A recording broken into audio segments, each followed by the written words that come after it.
JR when I was on a layover in New York. But he was so quiet. Nung pauwi na kami, we were in the car. Tapos may tumawid na girl.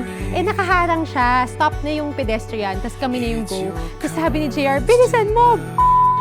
So, parang yun yung nag-stick sa mind ko. He's funny pala, deep within. Under the starlight, we'll find our way, I know. This is the start of something beautiful. With you by my side, there's no place that we can't go. This is the start of something beautiful.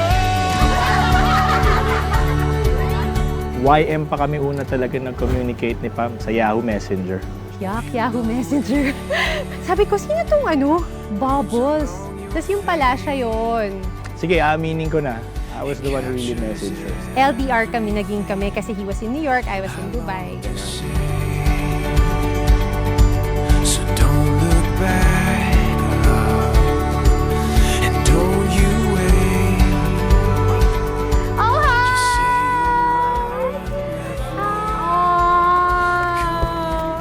Siya, saka ako. Oh, babe! Ang daya mo! Ba't ka ganyan? Akala ko picture lang! Let this gift be a symbol of our long journey ahead of us, a journey that you and I will do together no matter what. I love you with all my heart. To the moon and back. Always and forever!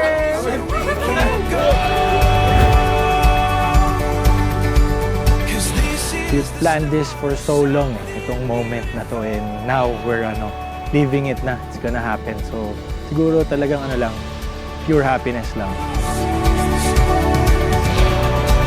Actually, yun nga, we always talk about it. We're not really super excited about the wedding.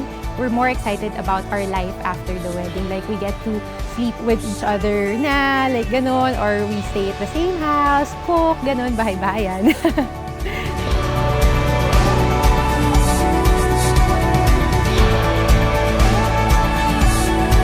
Ang goal ko why I went to New York is to really look for work. God's na rin yan kumbaga grace na parang yan. Wala binigyan niya ako ng partner na tipong doon ko pa sa New York makikilala, makikita. Tapos it turns out, kapitbahay ko lang pala yung mapapangasawa ko. Sa New York ko pa siya makikilala. Siguro I would say it was meant to be. Hindi naman ako iiyak siguro. It's more like a feeling ng satisfaction na parang, wow, we made it.